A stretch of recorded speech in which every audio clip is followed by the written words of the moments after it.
Hi, I'm Ben. And I'm Laura. We are the co-founders and board members for the Degree Ascent, a nonprofit that we founded a year ago after I closed my yoga studio due to COVID. And we run a mountain bike trip in Arkansas.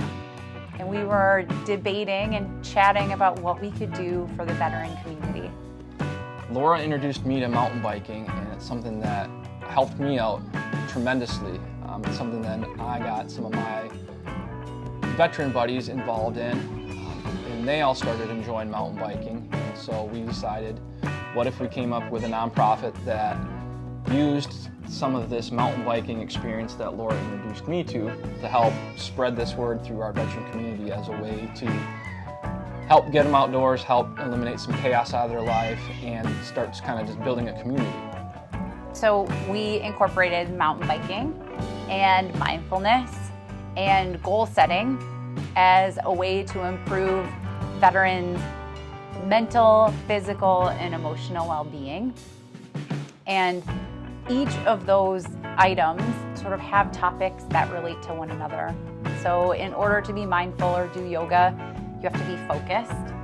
And in order to accomplish a difficult or even a first-time trail, you need to be focused on what's happening. And then to accomplish the goals you want in your life, you need to be focused. So they seem to keep coming back to one another.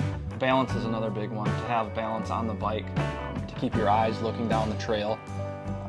As in life, you need balance in life, but you should always be looking for what's ahead, not reacting to what's currently happening.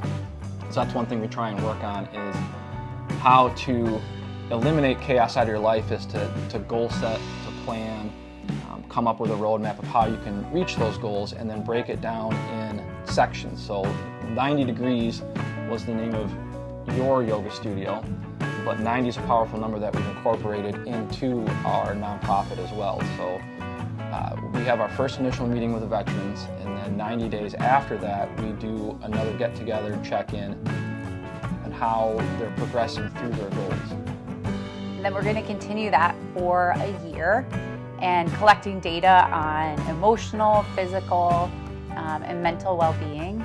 And then each year culminating in a mountain bike / gravel race where we'll celebrate the graduates, but also maybe get the word out and encourage other veterans and family members to join our weekend retreats.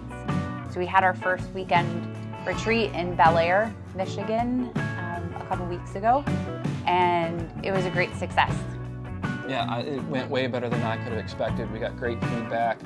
The community that was built, the friendships that were built from that group, was more than I could have expected. So we're excited. We're working on our second group right now to get it going. Our long-term goal is to have one of these events, a new group starting probably once every 2 months, I would think. We're going to try and keep it local here in Michigan, but we're looking to expand further out. We're talking about doing groups out in Arkansas, possibly Mississippi, maybe even Wisconsin, Indiana. But it's really just to get it out there to start building these communities.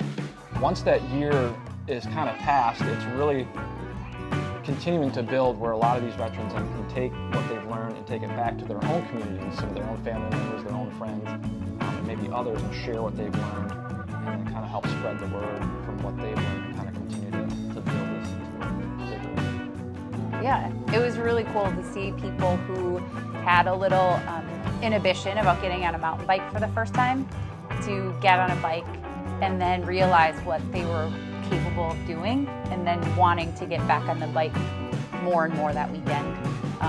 And then same with yoga. Several of the veterans had practiced before, but maybe didn't enjoy it or had a bad experience, and I think we made it a little more accessible. Yeah, the accessibility part was really great. Talking to some of them ahead of time, they expressed some nervousness about, like you said, on the bike, or especially in yoga, you get some negative connotations of people going into yoga, like, oh, that's not for me because I'm a big tough veteran. And then watching some of them go through some of the poses and stuff, and how inspired they were to say, hey, look, I can actually do this, and I can do it better than I thought. Even in a short few weeks since our first event, I followed up with a couple of the veterans that were there, and they've been doing yoga at home with their wives and then sending me pictures. Excited and happy about how things are going, so that's been a great aspect to see that not only were they excited during the event, but they've carried that over to their home life now. So I'm excited to see in the next couple months how that continues. One of the things that we needed and wanted to get going were some bikes. And so even some of the participants have reached out to us about using bikes on the weekend, and we dropped off a bike in the Brighton area a week or so ago so that individual participant could get out on the trails. And so moving into what's next for us is we currently have a bike fleet of about 5 to 6 bikes, maybe 10 with ours. Our bikes, yeah. But the idea is that we have enough bikes for each weekend. The weekends are looking to be about 10 to 12 people. So bikes. We were able to provide yoga mats from E2 outlets, which was pretty great. Yoga mats, straps, and blocks. But we'll need that moving into the future as well. So January 14th, 2023, we're going to have an event at Batch Brewing in Detroit, which is pretty awesome. It'll be a silent auction. We're still working on the details, but we'll also be Batch Brewing's Tap of the Month for December. So if you are a Detroit local and want to help out, going down to Batch and supporting the cool team there, you'd also be supporting us. Yep, get a great drink. Silent auction. Talked about DJ karaoke competition, maybe a cornhole competition, some other fun stuff coming up. So we'll get some details out on that. Working on our website, getting some other stuff done on that. So www.90ascent.org. You can find out more information, see some pictures, see some stuff about what we've done. You can also check us out on Instagram and Facebook. Working on getting some more content pushed out with that. So again, that's kind of a learning curve for me, being new to this, and working on the social media and the website. But I think we're going really good. We're growing good. We're making lots of new contacts, meeting new people, learning as we go. So we're helping people, and people have been helping us. So we're super excited. So if you're looking to be a participant, we're always looking for new veterans. Some of the people have reached out since our first event and expressed interest in the second group. So if you're a veteran out there and this sounds like something, something you might need in your life, reach out to us. You can reach us on the website. You can also reach myself, Ben, at 90ascent.org. Shoot me an email. I'm happy to respond and answer questions. And we're also always looking for donors and sponsors. So we kind of mentioned the fundraiser. Again, you can donate on the website. You can get a hold of us if you're looking to become more of a long-term sponsor. If you want to donate items for the silent auction or for bikes, helmets, anything you may need, yoga equipment, always looking forward. Yeah, and the website again, www.90ascent.org, and there's a donate button right on the website. Thanks for your support and your interest in our organization. We look forward to great things in the future with your help and the help of the community. Yeah, get on that bike, get on that mat, get outdoors, get your body moving, and we're always here for help. Thank you.